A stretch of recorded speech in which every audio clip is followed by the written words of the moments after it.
आज हम लोग इस वीडियो में जो इंटरमीडिएट बीएसएससी का जो एग्ज़ाम है उस एग्ज़ाम के जो मैथमेटिकल पोर्शंस है उसके बारे में टिप्स देंगे। देखिए, इंटरमीडिएट लेवल के जो एग्ज़ाम्स है उसमें इंटरमीडिएट लेवल का मैथमेटिक्स नहीं पूछे जाएंगे, बल्कि मैथ्स जो आपके होंगे अंडर 10th स्टैंडर्ड के होंगे। 10 से या उसके नीचे क्लास के जो है इसमें मैथ्स के प्रश्न पूछे जाएंगे। अब इसमें देखना क्या है कि इसका सिलेबस में क्या क्या आ सकता है, क्या क्या इसके सिलेबस है और किस तरह के प्रश्न आएंगे या इसके आने के प्रश्न आने की संभावना है, उस पर हम लोग बातें करेंगे। सबसे पहले जो जनरल कंपटीशन जो होते हैं उसके जो महत्वपूर्ण जो बिंदु होते हैं, वो महत्वपूर्ण बिंदु में से आपका आता है वैसे प्रश्न जो बार बार रिपीटेड होते हैं।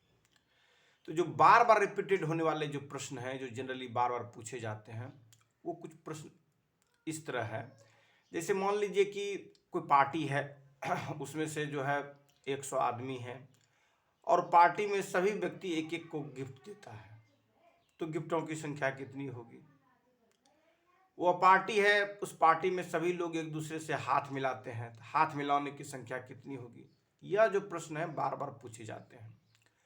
उसके बाद जो है चींटी का जो प्रॉब्लम देखे होंगे कि चींटी जो है किसी पेड़ पर चढ़ती है या किसी क्या कहते हैं खंभे पर चढ़ती है, 2 सेंटीमीटर चढ़ती है या 3 सेंटीमीटर चढ़ती है तो 1 सेंटीमीटर नीचे खिसक जाती है, फिर अगला 3 सेंटीमीटर चढ़ती है तो 1 सेंटीमीटर नीचे खिंच जाती है। तो बताइए कि जो है 20 सेंटीमीटर चढ़ने के लिए चींटी को जो है कितना स्टेप ऊपर की ओर जाना पड़ेगा या कितना टाइम लगेगा, इससे भी जुड़ा हुआ आपको एग्जाम्पल्स दे सकता है। तो इस तरह के जो प्रश्न है वो बार बार रिपीट होने वाले। उसके बाद फिर समतुल्य बट्टा वाला जो है वो भी, जैसे 20%, 10% का समतुल्य बट्टा क्या होगा। तो कुछ प्रश्न ऐसे हैं जो कि बार बार रिपीट होते हैं। जो प्रश्न बार बार रिपीट होते हैं वैसे प्रश्नों को आप जो है एक नोट कर लें और इसको मेमोराइज कर लें कि एग्जाम में अगर ऐसे आए तो फिर इस तरह से कर देना। जैसे मान लीजिए लाभ हानि का एक प्रश्न है जो बराबर पूछे जाते हैं। जैसे जो है जिसमें कि जो है किसी रेडियो को जो खरीदने वाला जो प्रॉब्लम होता है 10% या मैंने या 14% दे देता है, 14% लाभ 14% हानि, इस तरह से जो है आपको दिया रहेगा। तो ऐसी परिस्थिति में जो है जो एक्चुअली जो होती है हानि ही होती है और उसके लिए सिंपल फार्मूला है m/m/100, मतलब जो भी दिया रहेगा प्रतिशत उसके हिसाब से कर देंगे। इसमें लॉस ही होता है, mn/100 करेंगे और माइनस लगा देंगे, तो जो भी होगा इसमें लॉस ही होगा इसमें, और लॉस होने की इसमें ज़्यादा। जैसे दोनों अगर समान है तो इसका जनरली जो फॉर्मूला होता है वो होता है m+n+mn/100। तो जब दोनों सेम होगा तो m अगर मान लीजिए कि प्लस में है, n माइनस में है, दोनों कट जाएगा। अब फिर m/n अगर करेंगे, दोनों अगर डिफरेंट साइन का है तो माइनस होगा। तो ऐसी परिस्थिति में हानि ही होती जब दोनों समान दर खरीदने का। तो इस तरह के भी प्रश्न एग्जाम में पूछे जाते हैं।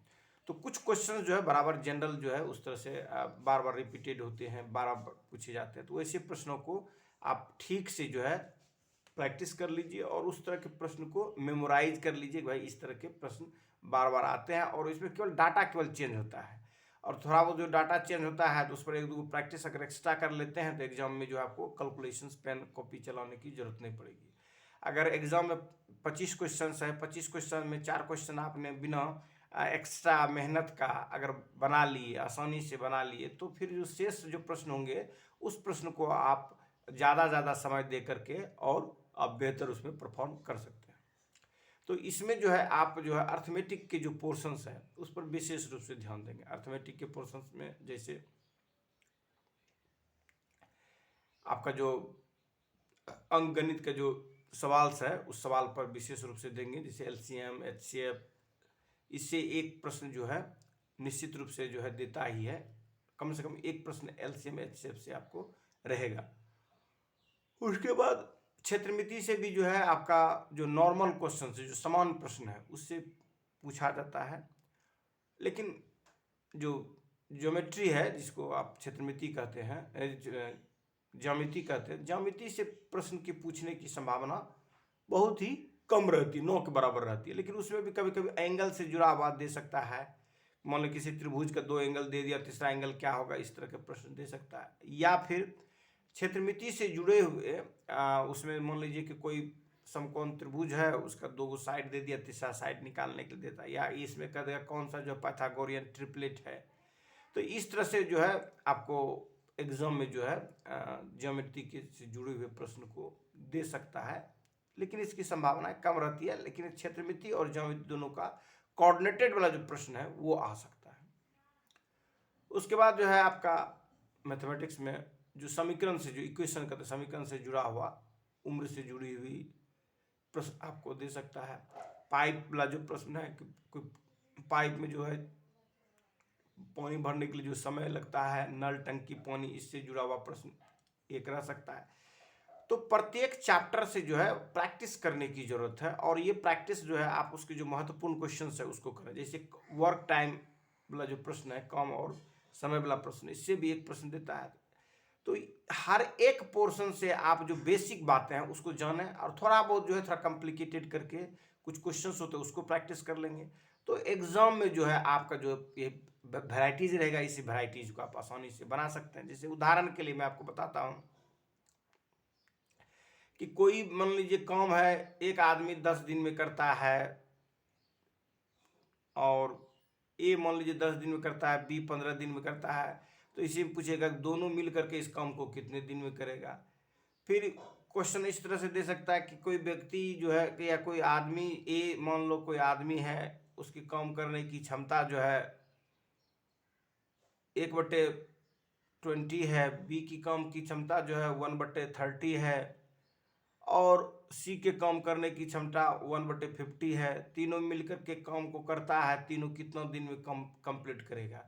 तो इस तरह के भी प्रश्न देंगे। तो इसमें क्या करेंगे हम लोग, जो क्षमता दिया सब इस क्षमता को जोड़ करके, और उसके बाद जो कैलकुलेशंस करने का जो तरीका है उस तरीका को हम लोग यूज करेंगे। जैसे मान लीजिए कि सबको क्या करेंगे, जो क्षमता है सबको ऐड कर देंगे, और ऐड करने के बाद नंबर ऑफ डेज पूछ रहा है, उस डेज से गुना कर देंगे, उसके बाद वैल्यू निकाल लेंगे, तो आपको आसानी से मिल जाएगा। जैसे मान लीजिए कि 1/20 + 1/30 + 1/50, ये जोड़ दीजिए, उसको x से गुना कर दीजिए, बराबर 1 कर दीजिए। तो x का जो वैल्यू आएगा वही हो गया नंबर ऑफ डेज, जितना डेज में एक काम कंप्लीट होगा। तो इस तरह से है। अब प्रश्न का दूसरा नेचर ये रह सकता है कि ए, बी, सी तीनों का जो है दिया हुआ आपको, मैंने कैपेसिटी, जैसे अभी जो मैंने प्रश्न बताया कि एक का 1/20 है, एक का 1/30 है, एक का 1/50 है। कहता है ए और बी दोनों मिलकर के 4 दिन काम करता है, और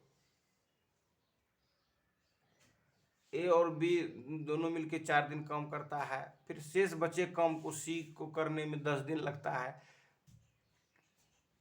तो बताइए कि सी के द्वारा उस काम का कितना पार्ट किया गया, कितना हिस्सा किया गया। इस तरह से भी कुछ कुछ जटिल प्रश्न आ सकती है। या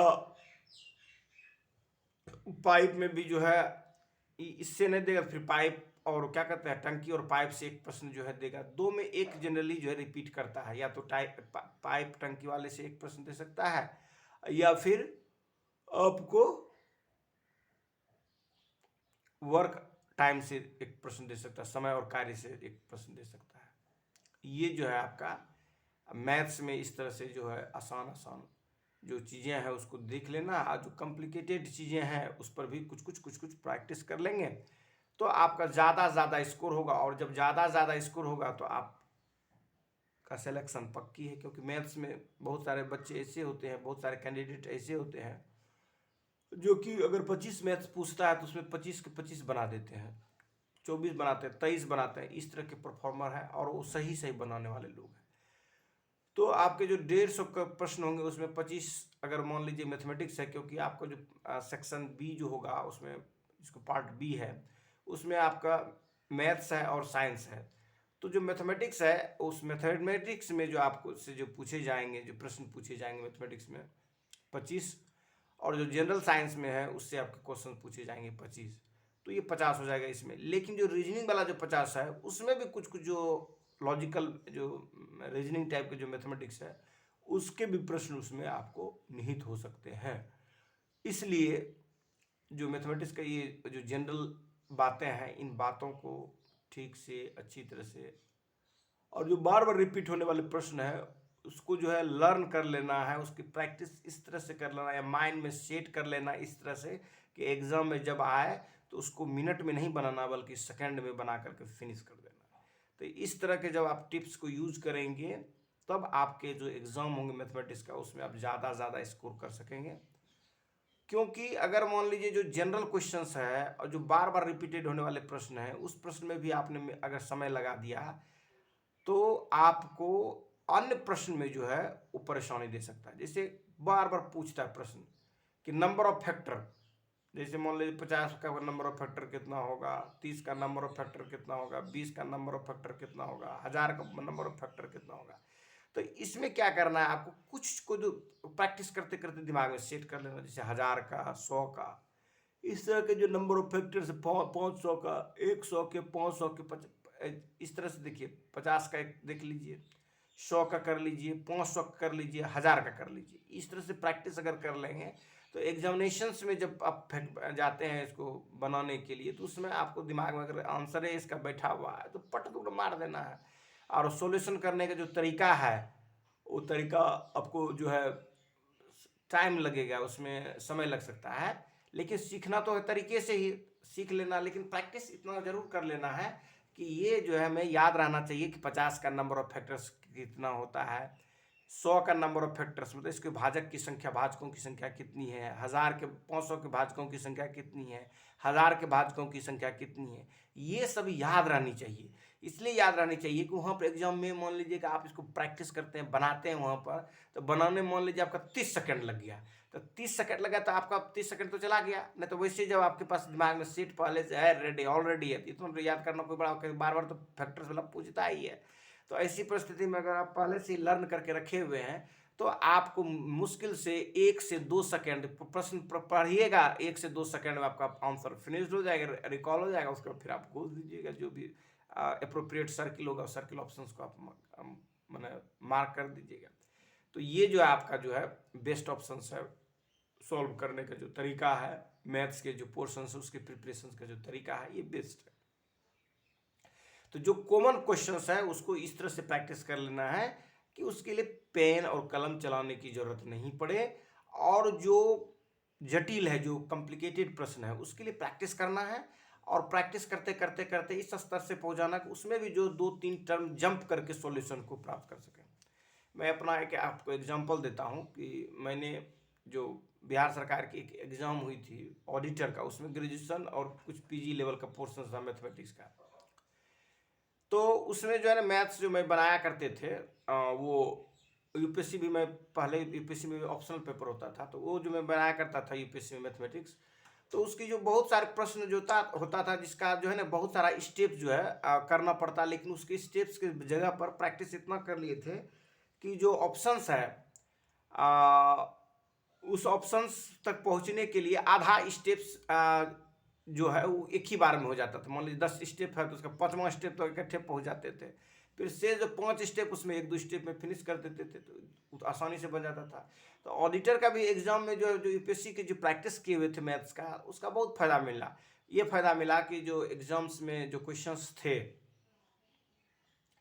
उस क्वेश्चंस में 100 में कम से कम 30-35 ऐसे प्रश्न थे जिसके लिए हमको विशेष मेहनत करने की जरूरत नहीं पड़ा। क्वेश्चंस देखे और उसके बाद थोड़ा मतलब उसमें जैसे मान लीजिए कि उसमें 6 स्टेप था बनाने के लिए, तो 6 स्टेप में हमको मान लीजिए 2 स्टेप हमको लगा, तो 2 स्टेप में बन गया। तो जो 4 स्टेप में जो कैलकुलेशंस करते उन कैलकुलेशन से बचत आ गया।